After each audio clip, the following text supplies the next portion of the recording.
Depois de quase 40 anos de peregrinação, a viagem no deserto está a chegar ao fim. Desde que saí do Egito, atravessando o Mar Vermelho, recebeu os 10 mandamentos no Monte Sinai.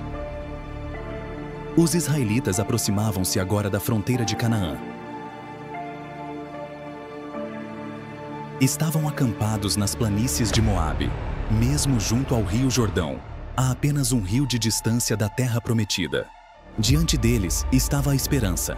Atrás estavam as memórias de rebelião, castigo e inúmeras pessoas que tinham caído no deserto. Moisés era velho. Josué preparava-se para a liderança.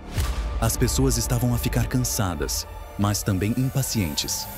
No coração de muitas pessoas, a complacência. Chegamos até aqui, não há mais nada que nos possa deitar abaixo.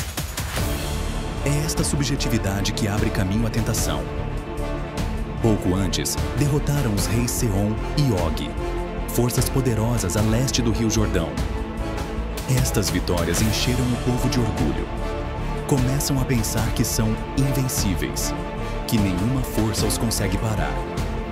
Mas é quando as pessoas pensam que são mais fortes do que têm maior probabilidade de cair. Do outro lado, o rei de Moabe, Balaque, estava com medo. Contratou o profeta Balaão para amaldiçoar os israelitas. Mas Deus transformou a maldição em bênção. Balaão nada pôde fazer aos israelitas, mas deixou um pequeno aviso. Não serão derrotados pela força, mas pela sua própria luxúria. Olá, pessoal! Neste episódio, regressamos juntos a um momento feroz, mas muito real, na história de Israel, onde um povo estava no limiar da terra prometida, mas tropeçou por causa de uma coisa: entregaram-se às suas concupiscências. Esta não é apenas uma história antiga, mas um aviso para cada geração sobre a fragilidade do coração humano, dos perigos de baixar a guarda e das consequências de se afastar da santidade. Por favor, entre na história de O Caso de Baal Peor, onde um povo eleito se prostrou diante de ídolos estrangeiros. E o sangue que foi derramado no meio do acampamento não foi por inimigos de fora, mas pelo pecado de dentro. O sol estava alto no céu, queimando cada grão de areia nas planícies de Moabe. Não mais dunas de areia sem fim, não mais montanhas escarpadas. Diante dos israelitas, existia uma terra plana e tranquila, que se estendia ao longo das margens do Rio Jordão. Depois de quase 40 anos a vaguear pelo deserto, comendo maná, beber água da rocha, testemunhando tumultos e mortes, conseguiram finalmente parar. Vozes de crianças tagarelavam em redor das tendas recém-montadas. O som das vacas e das ovelhas ecoava dos pastores à distância. O velho estava sentado a descansar sob a sombra de uma árvore, com o rosto voltado para o céu e os olhos cheios de profundo alívio. Sob o sol seco, as tendas de lona balançavam ao sabor do vento. O suor encharcava-lhe a parte de trás da camisa e a areia colava-se-lhe aos calcanhares. Mas ninguém se queixou, porque estão muito familiarizados com as dificuldades. Ora, quando do outro lado do rio estava a terra de Canaã, uma terra que manava leite e mel, os corações das pessoas começaram a sonhar com o descanso, com dias de abundância, com uma vida sem o deserto. Mas foi nesse momento, quando as mãos estavam limpas, os pés pararam de andar e a mente começou a relaxar, que algo perigoso se aproximava silenciosamente. Não se ouviu som de cascos nem barulho de armas. Em vez disso, havia risos tão claros como gotas de água fria no meio-dia de verão, o perfume de flores silvestres no cabelo e olhos expressivos, afastando as almas das pessoas da areia quente e das leis sagradas. As mulheres moabitas, jovens e atraentes, entraram na vida dos israelitas de forma silenciosa, mas poderosa. Apareceram perto do riacho onde os jovens estavam a lavar roupa. Faziam pedidos nos pequenos mercados que os israelitas tinham criado para o comércio. Sussurraram coisas doces e vários na multidão começaram a sorrir em resposta. No início eram apenas convites inofensivos. Venha a um banquete no nosso templo de Baal. Houve churrasco, bom vinho, dança e canto. Algumas pessoas acenaram com a cabeça em sinal de recusa. Mas alguns, cansados de dias apenas com maná e água, aceitaram. E uma vez que lá entram, nunca mais voltam. As festas de Moabe não eram como os acampamentos dos israelitas. Ali, as pessoas não baixam a cabeça em arrependimento, não mantêm a pureza. Há vinho a transbordar, tambores e fogo a incitar, corpos de mulheres a dançar sob a luz vermelha das tochas. Eram os aplausos, o choque de carne na escuridão, coisas que as pessoas nunca ousavam fazer, mas que agora estavam presas num estupor de embriaguez sem saída. Eles disseram: Baal-peor traz fertilidade. Ele fica feliz quando as pessoas são livres para viver de acordo com os seus instintos. Uma doce desculpa para a indulgência. Noite após noite, os homens israelitas saíam furtivamente do acampamento, juntavam-se às mulheres moabitas, participavam no ritual e adoravam deuses estrangeiros em conjunto. Inicialmente em segredo. Aos poucos, a timidez foi desaparecendo. Até alguns acolheram abertamente mulheres moabitas nas suas tendas, como se fosse natural, como se a aliança com Jeová tivesse sido esquecida. Quanto mais as pessoas caíam em pecado, mais assustadoramente silencioso se tornava o acampamento. A santidade é gradualmente substituída pelo compromisso. Os lembretes dos justos caem em ouvidos moucos. Moisés, velho e cansado, estava diante do povo com o coração apertado. Ele já tinha visto isto antes. Quando fizeram um bezerro de ouro, quando se queixaram e se revoltaram. Mas desta vez, o pecado não vem no caos, mas no riso, no canto e no desejo. Os festivais moabitas eram mais do que apenas encontros para comer e beber. Por detrás do riso e do vinho espumante existe um mundo escuro, uma porta de entrada para as profundezas do pecado. O templo de Baal-peor, o deus moabita da fertilidade e da prosperidade, ficava nas colinas com vista para o acampamento israelita, como se estivesse à espera para devorar as almas dos crédulos. Lá, as pessoas não adoram com medo, mas sim com nudez. Reuniram-se em redor de altares de pedra, sob a luz trêmula das fogueiras, dançando descontroladamente até ficarem exaustos. O som de tambores, trombetas e pessoas a gritar misturaram-se numa melodia alta e caótica. Homens e mulheres já não se distinguem, fundem-se em danças obscenas e depois rapidamente deslizam mais fundo no caos carnal.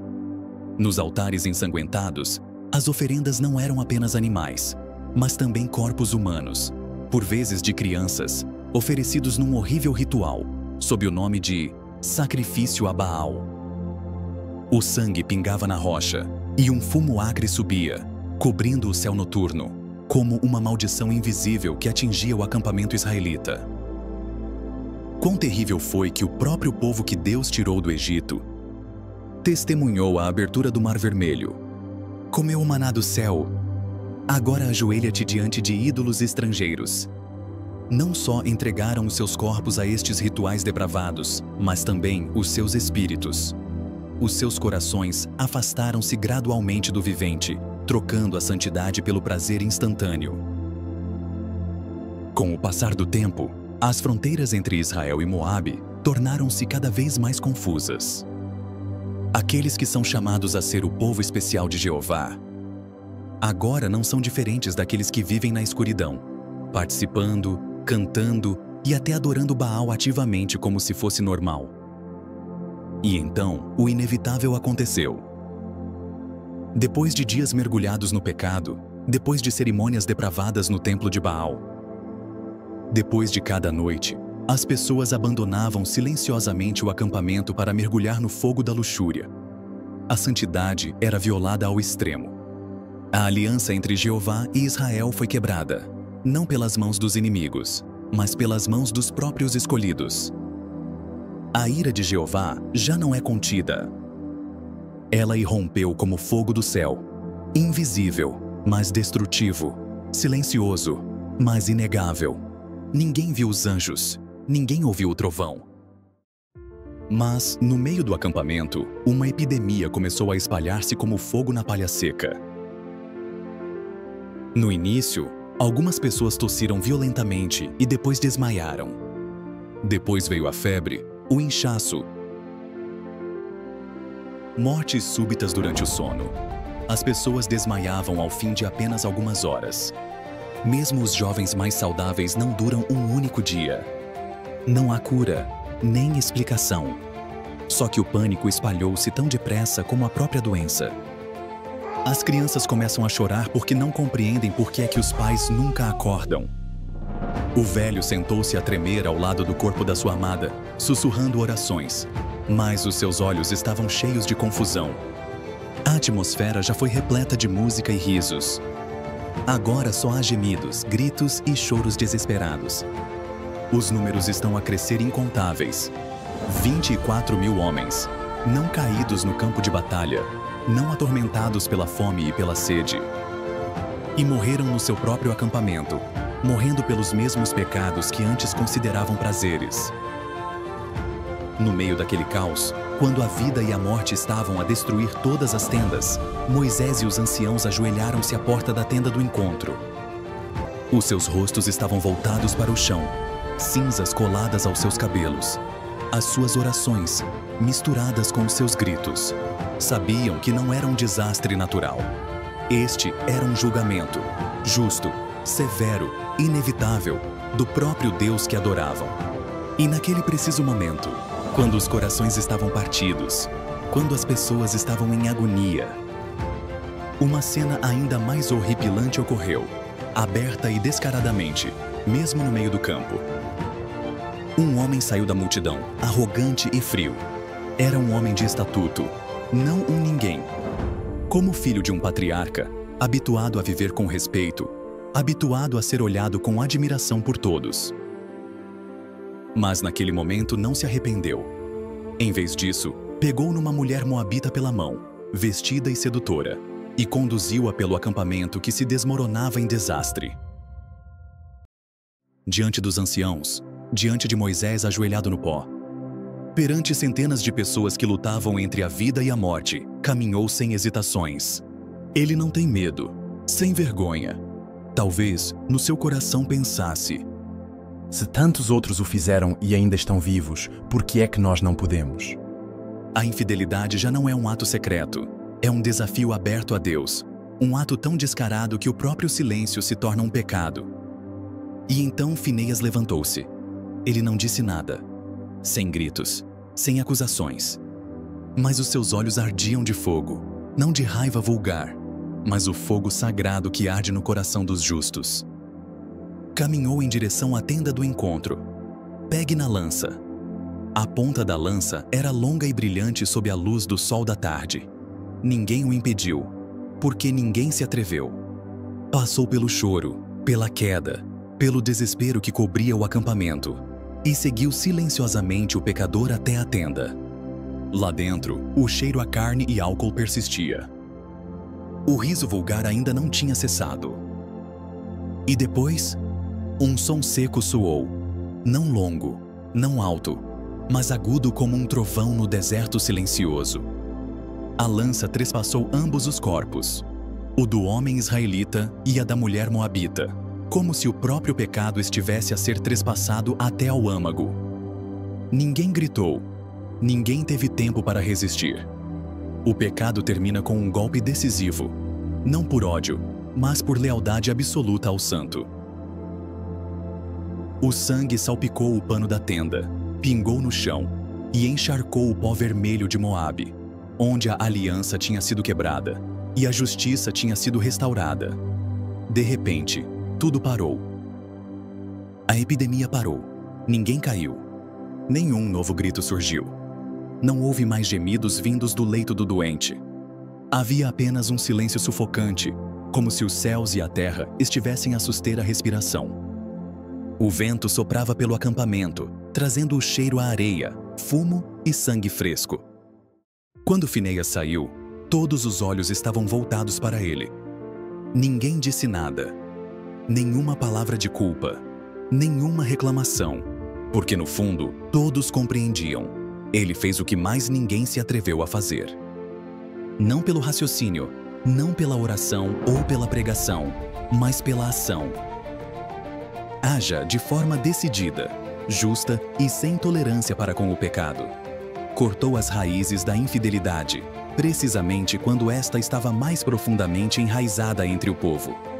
E então a palavra de Deus ressoou, uma palavra decisiva, não para o povo, mas para Moisés, o pastor ajoelhado. Finéias, filho de Eleazar, neto de Arão, o sacerdote, desviou a minha ira dos israelitas, pois ele defendeu zelosamente o meu nome entre eles.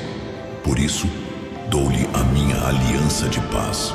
A aliança não veio da tenda do sacrifício, não da oferta. Esta aliança foi assinada com sangue, mas o sangue do julgamento justo, para preservar a santidade entre o povo de Deus.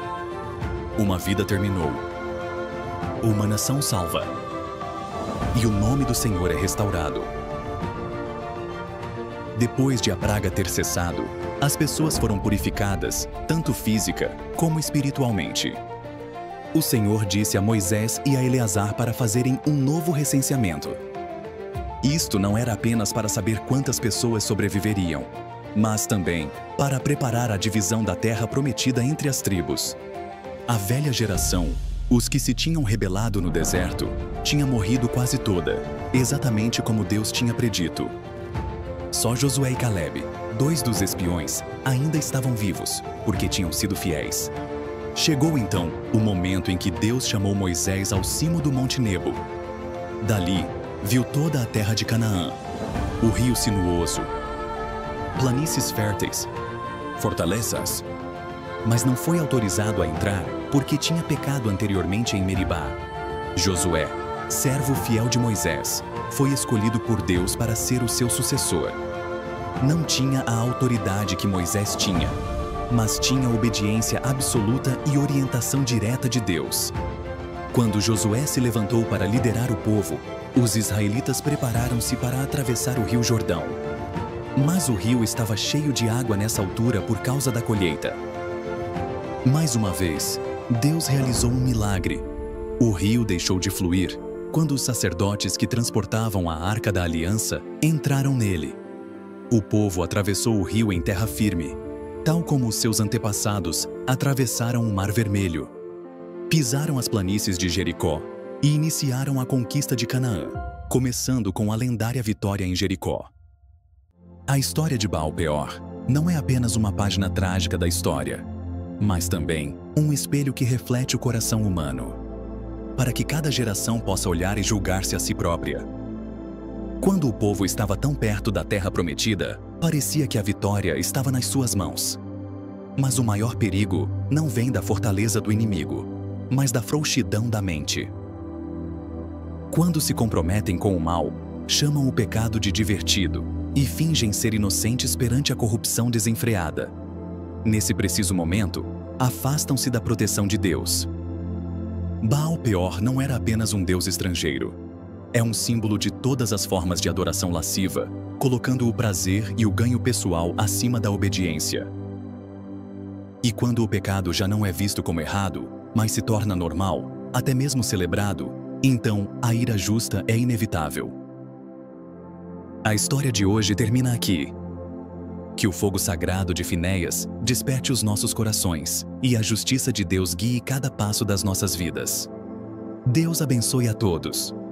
Vemo-nos nas próximas histórias, onde continuamos a explorar o seu amor infalível, a sua justiça e a sua misericórdia.